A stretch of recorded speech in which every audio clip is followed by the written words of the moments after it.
Oh, wow. Oh, you took my finger off. Welcome back to another video with me, guys. Today I want to show you how to make jam bars that are vegan and sugar-free, fat-free and fantastic for maximum weight loss. These are going to be so epic and delicious. I haven't made them yet, so I'm just saying this and assuming they're going to be incredible and delicious. I've been wanting to make this recipe for such a long time because the idea of a jam bar really appeals to me, and I've never had one before, but I think it's going to be incredible. Okay, so let's do this. So first I'm going to start off by obviously making some jam. I'm just going to do a quick and simple jam, but I need to go and figure out what fruit I actually have in my freezer. That will dictate what flavour jam we've got. You guys use any fruit you love. Frozen fruit is obviously cheaper and easier, but go fresh, do what you fancy. Let's go and figure out what I've got. Oh yay, fantastic. I have got blueberries. I was hoping for blueberries. These are my favourite. I feel like they just thicken up so nicely. Hold on.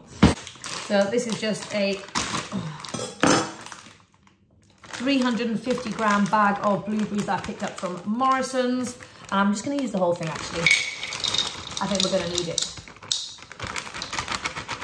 There we go. Okay.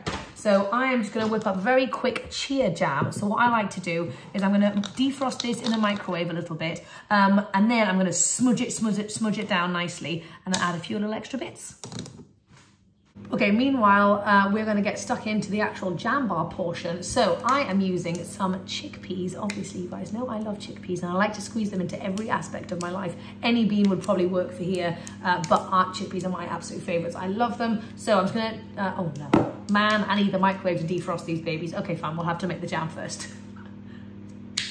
You can obviously make this without beans if you don't fancy adding beans or if you don't like beans, but they are fantastic and incredible for weight loss and they are so darn satisfying. If you want to stay fully satisfied, definitely get more beans into your life and you can literally squeeze them into almost any recipe, just like this. Oh. Being very short, I can barely reach anything in my kitchen. But we also want 3 ripe spotty bananas. This is going to give us all the sweetness. We're not using sugar in this recipe, so all of the sweetness is going to be coming from the fruit, which means we are keeping the calorie density of these jam bars super low and using whole natural foods so that we don't overstimulate our taste buds and we can listen to our hunger fullness cues properly. Okay, so these have been in for about 4 minutes. Okay, for this jam, I'm just going to do a little splash of vanilla, which may seem odd, but I love vanilla in everything. I'm also just going to give it a nice mash. So these are not boiling hot yet, and this is just the way I want them because I feel like it releases all of that natural like squidginess when it's just kind of like on the edge. Oh, look at that. That is, oh my gosh, this is going to be amazing. A little teaspoon of lemon juice. And you could obviously leave it like this, but I want it to be a little bit more gelatinous and a little bit thickened up further, obviously. So therefore I'm going to go in with some chia seeds. I'm going to go in with a tablespoon of chia. Make sure it's all nicely mixed and combined. And then this is just going to sit on the side while we're making the rest of our jam bars. And then hopefully in about 5–10 minutes time, this will be ready to be poured onto the top. Okay, there we go. The chia seeds are obviously going to thicken up nicely while we're waiting. Yum. Okay, so what we're going to do first is we're just going to mash up these 3 ripe bananas. Give them a lovely mash. This doesn't have to be perfect. It can be rustic. That's all right. I don't mind a banana chunk in here. You could even use defrosted frozen bananas, obviously.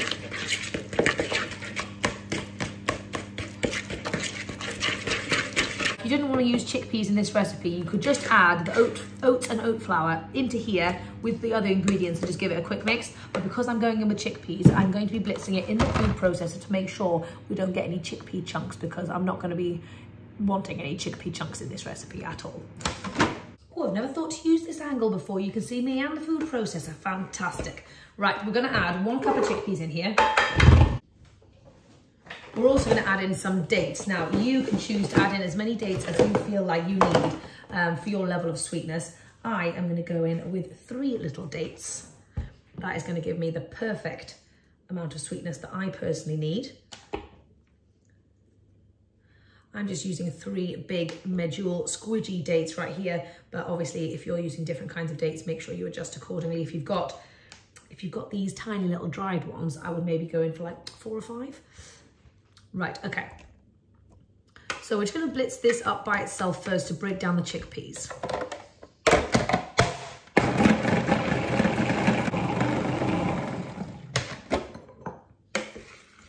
So as you can see, the chickpeas and dates are broken down nicely. Let's give it a nice little mix. So for me personally, I love the combination of peanut butter and jam. I think they just marry themselves so nicely together. So you could obviously go for full fat peanut butter, but because I want to keep the calorie density lower, I'm going to use PB Fit, PB2, whatever you want to use. And that is just going to give a lovely peanut buttery flavor without all of the extra fats. I'm going to go for, I feel like the peanut butter in with the chickpeas also just works really nicely. I'm going with 2 tablespoons. I thought I'd pre-made some oat flour, but I did not. So I'm going to quickly whip up a quick batch. Just basically blend oats until it's a nice flour, and that's it. I always blend a little bit more than I think I'm going to need, so I've got some ready for next time as well.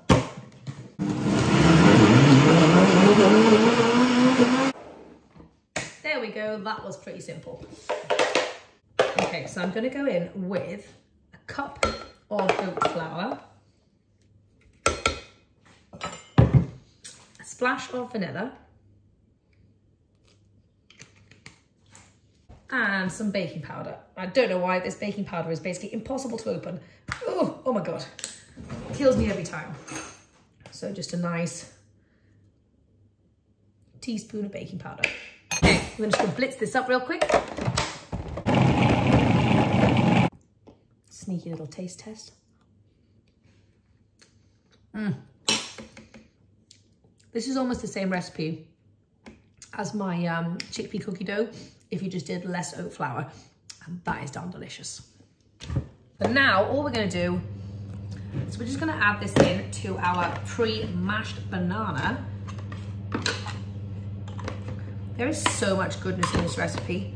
I find it really sad when regular non-whole food vegan recipes call for butter and sugar and eggs and all those kind of crazy things, when you could just make it with all whole plant food and it is equally, if not more, delicious. Fantastic for your health. Your kids can eat it for days. They can have it for breakfast. You can have it for breakfast. I mean, it's just amazing, really. Blows my mind. Okay, look at that consistency coming together really nicely. Oh my God. This is going to be such a good breakfast. Okay, see how it's kind of coming together to make like a nice almost ball. Is it bad that we need to do another taste test just to see what it's like? Oh my God, guys, that in and of itself, that is brownie batter right there. Okay, blondie batter, not brownie batter. Right. I need to stop myself from eating this whole thing because it's amazing. Okay, we also want like a nice oaty texture in here, so I'm just gonna add a cup of just regular rolled oats as well, just to give it a really lovely texture between the smooth and also the chunky oat. I hope you can appreciate that I'm kind of just making this up on the go and I'm just wishing for the best, but I do think it's gonna be delicious. Also to say, I don't even know if you need the 3 dates in there. I just kind of put those in as backup, but I think it's got plenty of sweetness.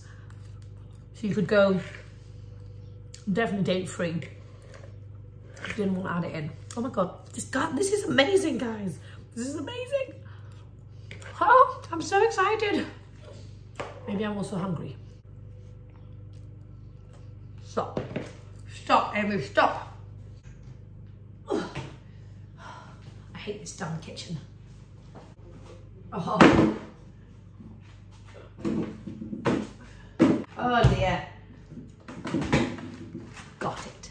I don't yet have a really cool silicone oven safe dish thing, so I don't want it to stick to the bottom. So what I'm going to do is I'm going to try and Tetris myself a nice bit of parchment paper to make sure I can pull it out nicely. I feel like this is going to go badly wrong though. Of course I'm using child's scissors. Why would I not? Okay, so I'm going to have one bit going down that way. This is not one of those beautiful YouTube videos that is aesthetically pleasing and where I've got everything prepared. I'm a realistic, messy mum of two, and this is how I do it. Okay, that'll do. Okay, there we go, there we go. This is looking promising. Okay, guys, we can do it. All right, let's quickly get some mixture in here before it bounces up on me. Ah!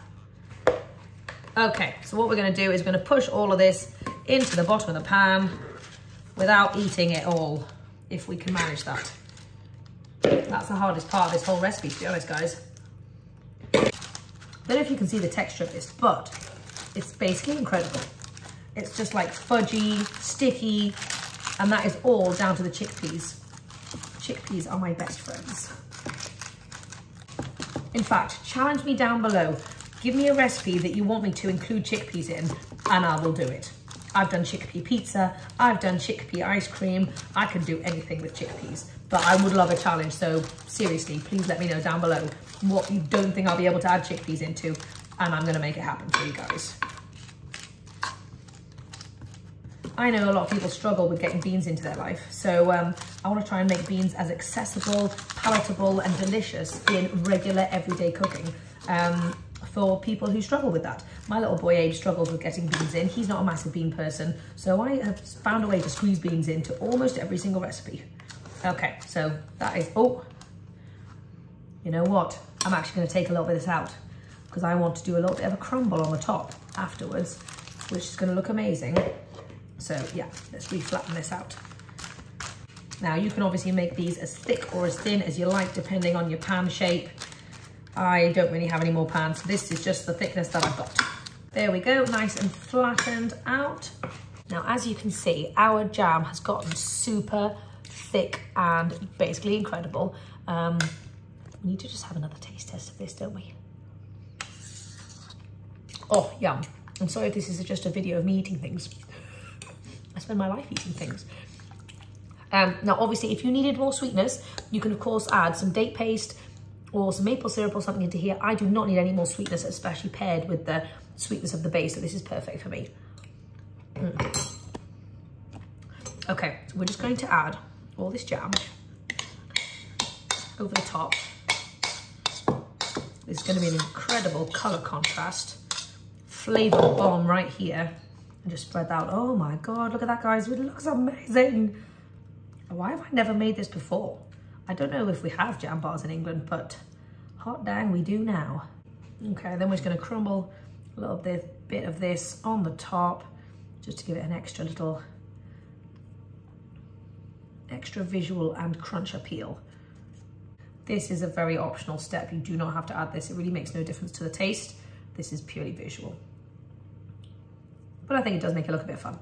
I didn't save any for me to eat. I'm feeling sad about that.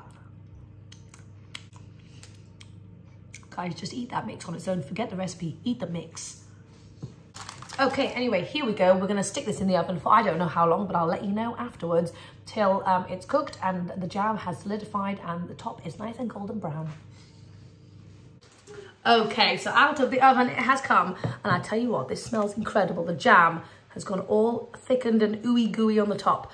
It's gonna be amazing. I've got Romy back with me, so if you hear any squealing, that'll be Roms. But I'm gonna let this cool for a little bit longer, maybe like half an hour, and then it'll be ready to slice open. Whee! So this has been cooling for about half an hour. Let's dig into it, because I am extremely excited. Romy, are you excited, babes? Oh my gosh, it holds together so beautifully, guys. It's gonna be amazing.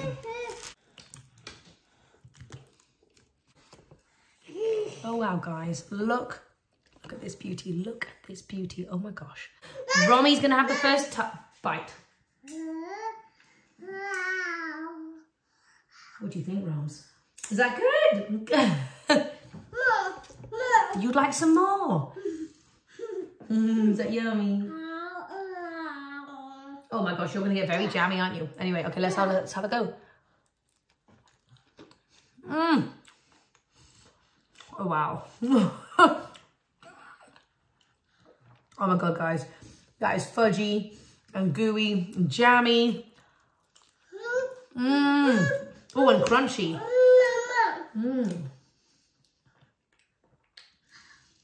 That's got so much sweetness. That is the perfect amount of sweetness. Mmm. This is a great breakfast for on the go, when you're super busy, or just a fantastic pudding, dessert, whatever you want to call it. Mmm. Hearty, satisfying, filling. It's got the oats, it's got the beans, it's got the fruit, low calorie density. Oh wow.